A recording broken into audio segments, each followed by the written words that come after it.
Assalamualaikum warahmatullahi wabarakatuh.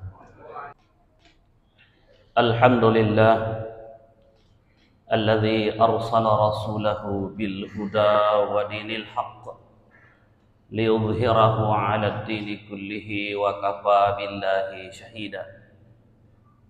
Ashhadu an la ilaha illallah wahdahu la syarika lah wa ashhadu anna Muhammadan abduhu wa rasuluh. Allahumma salli wa sallim ala hadzal nabiyil karim sayyidina wa nabiyyina Muhammadin wa ala alihi wa sahbihi ajma'in. Amma ba'du, fa ya ibadallah, usikum wa nafsiya bi taqwallah faqad fazal muttaqun. Wa huftukum ala ta'atillahi wa ta'ati rasulihi la'allakum tuflihun. Qala ta'ala fi kitabihil aziz wa huwa asdaqul qailin. A'udzu billahi minasy syaithanir rajim. Bismillahirrahmanirrahim. Ya ayyuhalladzina amanu taqullaha haqqa tuqatih wa la tamutunna illa wa antum muslimun. وقال يا أيها الذين آمنوا اتقوا الله وقولوا قولا سديدا يصلح لكم أعمالكم ويغفر لكم ذنوبكم ومن يطع الله ورسوله فقد فاز فوزا عظيما. وقال الرسول عليه الصلاة والسلام اتق الله حيثما كنت واتبع السيئة الحسنة تمحها وخالق الناس بخلق حسن أو كما قال. صدق الله العظيم وصدق رسوله النبي الكريم ونحن جميعا على ذلك من الشاهدين والشاكرين. Jemaah Jumat yang terhormat, selaku khatib, pertama-tama saya mengajak diri saya dan kita semua untuk bersama-sama selalu memuji dan bersyukur hadirat Allah Subhanahu wa taala, diiringi salam dan salawat semoga senantiasa tercurah kepada baginda yang mulia junjungan kita Rasulullah Muhammad sallallahu alaihi wasallam, juga kepada segenap keluarga dan sahabat beliau radhiyallahu taala anhum. Juga senantiasa untuk mengingatkan diri saya dan kita semua untuk merawat iman kita, memelihara dan berikhtiar selalu meningkatkan kualitas takwa kita kepada Allah Subhanahu wa taala, agar ikhtiar terus mendapatkan restu dan taufik dari Allah, agar kita mampu meraih penghambaan yang paripurna kepada Allah Subhanahu wa taala sesuai maksud dan tujuan Allah mencipta kita semua ketika Allah berfirman di dalam surah Az-Zariyat, "Wa ma khalaqatul jinna wal insa illa liya'budun." Dan aku tidak mencipta bangsa jin dan manusia kecuali supaya mereka semua menghamba kepadaku. Jemaah yang terhormat, tentu kita sudah sadar betul bahwa baru saja beberapa hari yang lalu kita telah berpisah dengan Ramadan dan serangkaian ibadah yang sudah kita lakukan, yang sebagiannya hanya terdapat di dalam bulan Ramadan. Di antaranya adalah kewajiban berpuasa Ramadan sendiri dan kemudian salat sunnah tarawih. Di dalam rangka mendapatkan pengaruh positif dan implikasi di dalam kehidupan kita, maka Allah Subhanahu wa taala menjadikan ibadah sebagai bagian yang terintegrasi, yang tidak terpisahkan dengan persoalan kehidupan yang lain, termasuk dalam hal muamalah dan kegiatan-kegiatan lain. Sehingga Allah menilai ibadah kita pada saat kita melakukan ibadah itu dan setelah kita melakukan ibadah tersebut. Ketika kita misalnya sholat, maka Allah menilai pada saat kita melaksanakan rangkaian sholat yang telah ditata menurut kaidah atau ketentuan fikih yang berdasarkan pada petunjuk-petunjuk Al-Quran dan Sunnah Rasulullah SAW. Tetapi penilaian itu tidak berhenti ketika kita hanya takbir, mulai takbir sampai kita salam. Tapi implikasi dari nilai salat itu akan teruji di antara waktu-waktu salat. Di antaranya ketika salat itu memberikan pengaruh positif yang bisa terukur dari itu, tanha anil fahsya'i wal munkar, mampu mencegah dan memproteksi manusia dari perbuatan keji dan mungkar. Di antara waktu-waktu salat itulah akan kita diuji. Maka memperbaiki salat menurut tuntunan syariat juga tidak terpisahkan dari implikasi salat itu dalam akhlak, muamalah atau interaksi sosial kita. Juga demikian adanya ketika seorang misalnya melakukan ibadah haji. Tidak hanya ketika dia larut dalam gerakan-gerakan dan bacaan-bacaan di dalam rangkaian ibadah haji dan umroh, tapi itu akan dievaluasi juga bagaimana ketika mereka kembali ke tanah air. Kita bisa melihat pertama kali seorang masuk di Masjidil Haram, maka yang pertama kali dilakukan itu berbeda dengan masjid-masjid lain, yaitu dia melakukan penghormatan kepada pemilik Ka'bah itu dengan melakukan tawaf, bukan tahiyatul masjid. Di situ juga kita bisa melihat ada pesan moral yang sangat dalam. Batu hitam itu bukan sekedar sebuah artefak sejarah, sebagai sebuah cerita yang menyisakan cerita dari kisah Nabi Ibrahim kepada Nabi Ismail. Bukan sekedar itu saja. Atau misalnya bukan sekedar itu saja bahwa kisah perjuangan Rasulullah SAW dalam mendamaikan suku-suku Arab.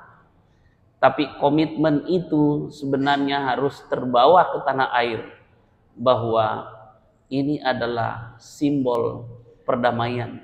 Sehingga ketika pulang ke tanah air, penduduk-penduduk di tanah airnya maupun makhluk yang melewati akan senang karena dia akan membawa pesan kedamaian ketika kembali ke tanah airnya. Maka disinilah kita akan mengevaluasi apakah ada hubungan antara meningkatnya jumlah jamaah haji atau orang bolak-balik umrah misalnya dengan terciptanya kedamaian dan harmoni di negara mana dia berasal. Begitu juga ibadah yang kita lakukan baru saja dalam bentuk ibadah puasa. Ibadah puasa tidak hanya dinilai oleh Allah selama kita 1 bulan dari hari pertama sampai hari terakhir. Allah juga menilai pada saat itu, tetapi penilaian itu tidak berhenti di situ. Sebab ada yang ingin dicapai yang disebutkan dalam Al-Quran itu, la'allakum tattaqun, agar kamu menjadi bertakwa dan ketakwaan kamu semakin meningkat, makin mencapai penghambaan yang paripurna kepada Allah Subhanahu wa taala. Dan ini akan dievaluasi selama 11 bulan hingga masuk bulan Ramadan tahun berikutnya. Di antara waktu-waktu itulah yang harus kita jaga. Maka di antara cara yang ditetapkan oleh agama yang dicontohkan Rasulullah ada namanya puasa di antara waktu-waktu Ramadan itu selama 1 bulan. Yang pertama kali kita jumpai di bulan Syawal itu ada puasa 6 hari mengikuti puasa yang sudah kita lakukan di bulan Ramadan. Itu antara lain fungsinya adalah sebagai fungsi kontrol. Bahwa setelah kita melakukan ibadah, kita tidak melakukan ibadah puasa, lalu kita berlebaran berhari raya Idul Fitri, kita merasa sudah bebas dan merdeka mencapai kemenangan Tetapi puasa ini berfungsi sebagai fungsi kontrol di dalam mengendalikan kita agar kita tidak merasa bebas sebebas-bebasnya. Maka wajar meskipun hukumnya sunat, tapi Rasulullah memberikan begitu apresiasi yang sangat tinggi tentang nilai puasa Syawal 6 hari tersebut. Di antaranya adalah ketika Nabi mengatakan siapa yang berpuasa Ramadan lalu mengikutinya dengan puasa 6 hari di bulan Syawal, maka nilai pahalanya seperti berpuasa 1 tahun penuh. Ini memberikan harapan yang sangat ideal bahwa puasa yang kita lakukan itu mampu memberikan pengaruh selama 11 bulan, itu memberikan dampak yang positif dalam rangka fungsi kontrol. Tidak hanya berhenti di situ, tentu ada puasa-puasa lainnya seperti puasa di Senin Kamis untuk melakukan kita kontrol beberapa hari lagi kita melakukannya agar kita tetap terkendali. Ada puasa Ayyamul Bid dan seterusnya. Itu semua di dalam rangka untuk melengkapi dan menjaga ibadah-ibadah puasa yang sudah kita lakukan. Hanya dengan cara seperti itu kita bisa terkendali.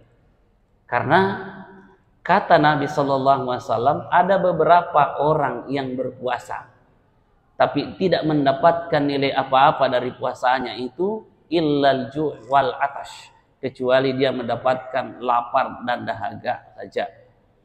Siapa itu? Semoga kita tidak termasuk. Maka caranya adalah kita tetap mengontrol diri kita tetap seperti berpuasa. Kendati mungkin kita tidak berpuasa, tapi nilai-nilai puasa itu tetap melekat sebagai bagian dari ibadah yang selalu mengontrol diri kita. Kalau kita lihat puasa ini tidak hanya berfungsi sebagai fungsi untuk soal spiritualitas saja, tetapi juga pada fisik kita. Kalau kita sadar betul, kita tidak lagi memandang puasa itu sebagai syariat semata, tetapi puasa itu menjadi kebutuhan. Itu sebabnya setiap hari kita ketika mau berpuasa, puasa dimulai dari niat, dan pada saat kita niat itu di waktu-waktu sahur. Sahur sesungguhnya ketika kita sahur itu bukan hanya fisik kita sahur. Fisik kita sahur, secara jasmani kita sahur, bersantap sahur, makan, minum, itu adalah bagian fisik kita. Tetapi ada amalan yang banyak yang orang yang lupakan sebagai ibadah rohani atau ibadah di waktu sahur, yaitu memperbanyak istighfar. Itu adalah sahurnya rohani. Dari mana dalilnya? Banyak sekali ayat yang menunjukkan, bukan hanya hadis, tapi misalnya wa yastaghfiruna bil ashar. Mereka beristighfar di waktu-waktu sahur. Kalau begitu, sahurnya rohani adalah istighfar dan sahurnya fisik adalah berkonsumsi di waktu sahur. Kita ketika baik ibadah puasa Ramadan yang kita lakukan maupun ibadah puasa sunnah tetap kita amalkan, dan itu jelas jelas di dalam Al-Quran secara tekstual disebutkan. Jamaah Jumat yang terhormat, hal-hal inilah yang kita lihat, dan banyak pakar yang menunjukkan bahwa puasa sangat dibutuhkan manusia pada saat-saat tertentu.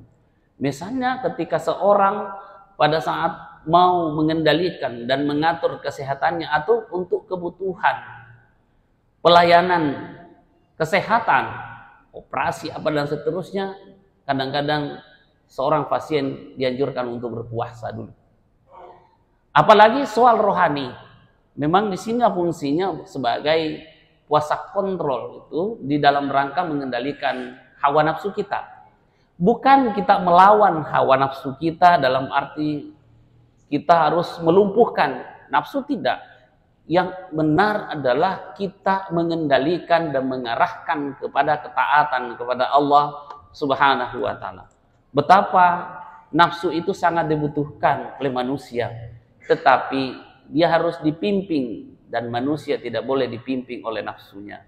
Dia harus dikendalikan dan manusia tidak boleh dikendalikan oleh nafsunya.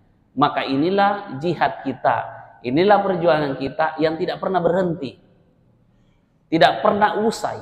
Jihad kita tidak pernah ada jeda untuk berhenti, yaitu jihadun nafs, jihad mengendalikan hawa nafsu kita. Dan diantara fungsi puasa itu adalah untuk mengatur dan mengendalikan hawa nafsu kita. Yang manajemen yang tidak pernah usai diselesaikan itu adalah manajemen diri sendiri, mengatur, mendisiplinkan diri. Oleh karena itu kita tentu berharap dengan ibadah yang mungkin sedang kita lakukan hari ini, mungkin ada yang masih sementara berpuasa Syawal ataupun sudah menyelesaikannya, semoga disertai dengan penghayatan dan mendapat tuntunan dari Allah Subhanahu wa taala untuk merasakan betapa kasih sayang Allah dalam memelihara iman kita adalah menghadirkan ibadah-ibadah tersebut. Begitu juga kalau kita di dalam sholat ini, kita lihat bagaimana pengaruhnya. Sholat yang banyak kita lakukan di bulan Ramadan bukan hanya soal salat wajib, tapi meningkat jenisnya menjadi salat sunat dengan berbagai jenisnya.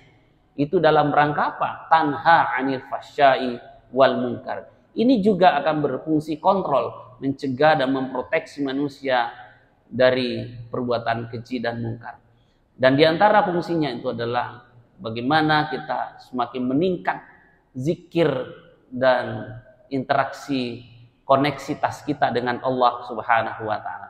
Bagaimana kita bisa mengetahui bahwa ini adalah variabel yang bisa kita ukur untuk mengetahui berpengaruhnya salat, yaitu ketika Allah berfirman di dalam surah Taha, aqimis salata li dzikri, dirikan salat untuk menjadi sarana selalu mengingat kepadaku. Maka siapa yang merawat zikirnya, terpelihara zikirnya, itu tidak lain antara lain adalah implikasi dari sholat. Dan orang yang banyak mengingat Allah itu tentu ada kontrol yang bisa dirasakan di situ. Jadi seluruh rangkaian ibadah itu adalah dalam rangka untuk memelihara iman dan ketakwaan kita kepada Allah Subhanahu wa taala. Wallahu a'lam bishawab. A'udzu billahi minasyaitonir rajim. Wal 'asri innal insana lafi khusr illa alladzina amanu wa 'amilus solihati wa tawassaw bil haqqi wa tawassaw bis sabr. Barakallahu li wa lakum fil Qur'anil 'azim wa nafa'ni wa iyyakum bima fihi minal ayati wa dzikril hakim wa taqabbala minni wa minkum tilawatahu innahu wal ghafurur rahim.